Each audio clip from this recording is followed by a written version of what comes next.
The following is a semi-professional... fuck it, read it yourself. So, Roman, I think we're only doing about 3 episodes of this. Yeah, I'm feeling that too. You know what, man? You know what time it is? What? It's time for that good old-fashioned Steam refund. Yeah.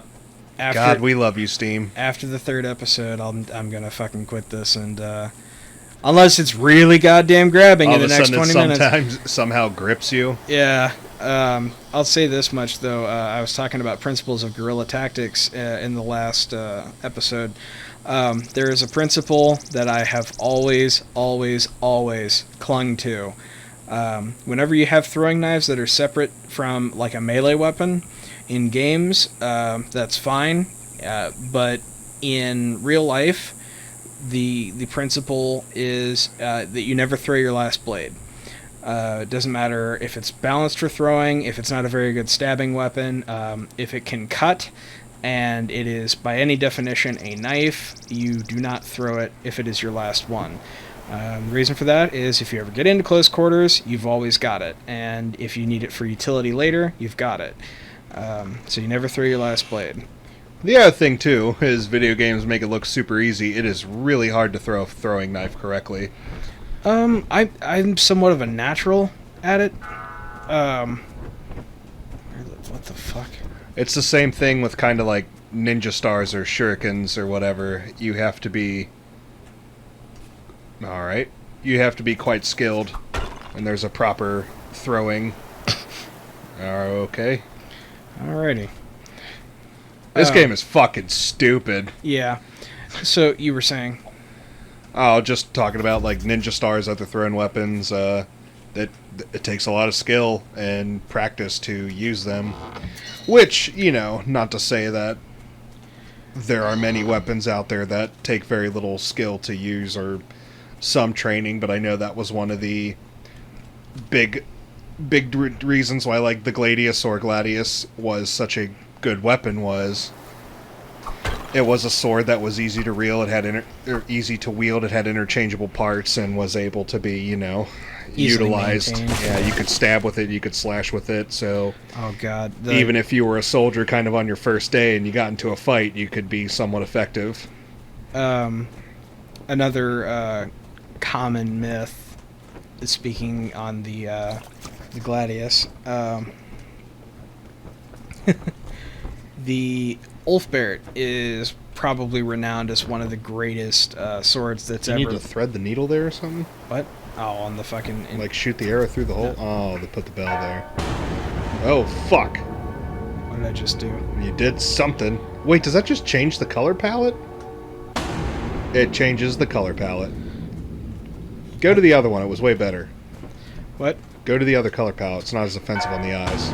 Yeah. It's all dark and shit. Mm-hmm. So what is the common misconception? So there's this a weapon that was originally forged in Sweden, like the Nordic states, called the Ulfbert, and it is what we consider to be the holy grail of...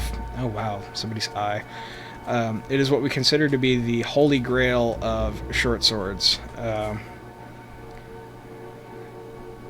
Okay. Sorry, I was just dumbstruck. The soil here is rocky. It'll take more than a trowel to dig it up. How about you work at it with the trowel for a minute? As opposed to just... Is this a thing where the this sword was better than the Gladius, or...? It is in its construction, its balance. It is also... It would have been, like... It would have cost a fortune to make? Own. Yeah, to make, sort of, but to own, it would have been a fortune. It would have been the equivalent of a knight owning a full set of full plate. Oh, really? Yeah. Well, then I don't consider it as good of a infantry weapon. I think that's like the argument that's made by historians is how good of an infantry weapon it was, because mass production, interchangeable parts... Yeah, ease of use. To have an Ulfbert, you would have been a very rich Viking, or a very rich Norseman. Dane, whatever. Yeah. Because I know... Oh, alright. Hello. This dude's all... Hello, Dr. Manhattan. Where's Martha? Who is Martha? Fuck Martha. My wife. Who are you? I'm Captain William Eastgrove. I'm Captain Planet. Okay, she'll find her if I can. Whoa! Oh, is that Martha? Martha in red? I was speaking to a wraith named Blah. I see no one. He appeared when I rang the bell. And why are you red? Also, what is up with your outfit? There's no, like, you have... It's a revealing outfit, but there's nothing to reveal. Like, it's almost as if the developer... Oh, yeah, where's her boobs? Well, okay, boobs be damned. Let's say that she's, supposed to be a more tasteful character. There's still nothing to reveal here. She's wearing like an incredibly revealing outfit for apparently no reason. And not acceptable in colonial times. Yeah, right? And I don't think she's supposed to be a native, or maybe she is, but that's not native garb, if you will. Yeah, that's definitely accurate. Huh. Or at least to what I remember from school, it was accurate.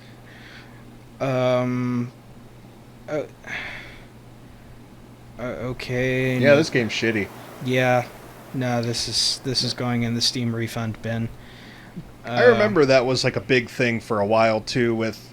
I remember historians were arguing, and this could have just been because I watched too much fucking History Channel. I don't know if these were actual debates. I can't say that I hang out with historians, but I've always had a love for history. But I know people have argued about the katana v longsword.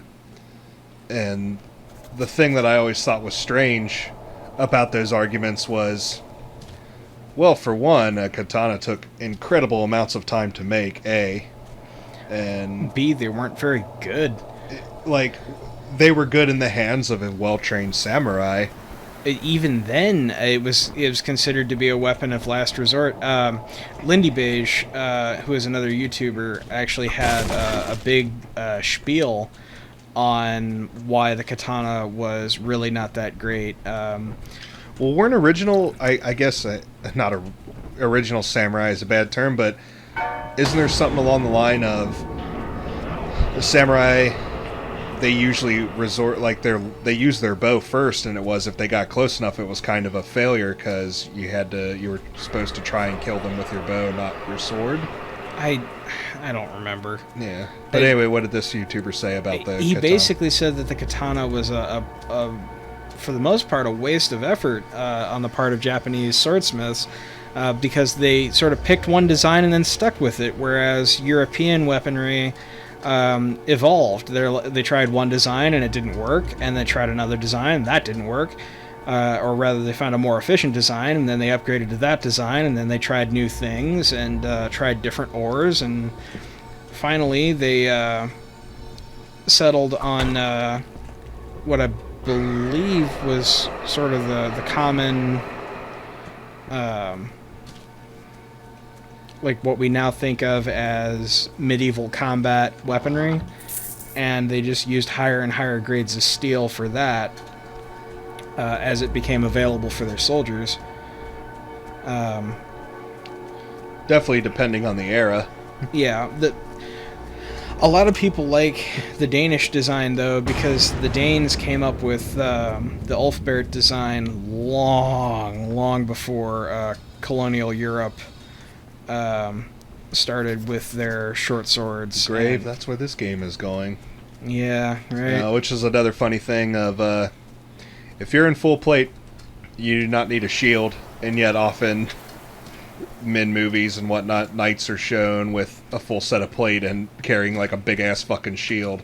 There is only one unit in the history of mankind that I'm aware of that has actually won any kind of engagement wearing full plate, and it was, I believe, called a cuirassier, and it was a black powder unit, so like they actually had Guns.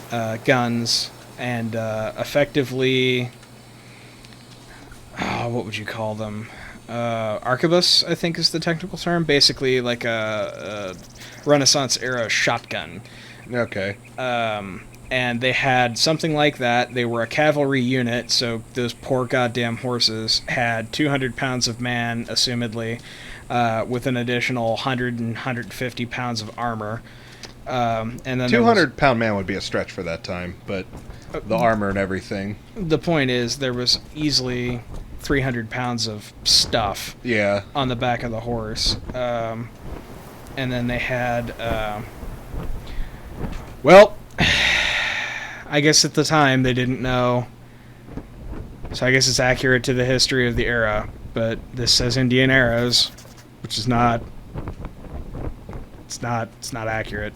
They were Native Americans. Whatever. Yeah. Also, they wouldn't have been arrows that would be that clean on the front. No These shit. aren't stone-worked arrows. All right, on the next episode of Nihilhalla, folks, we continue playing, I guess, this offensive, shitty game one last time.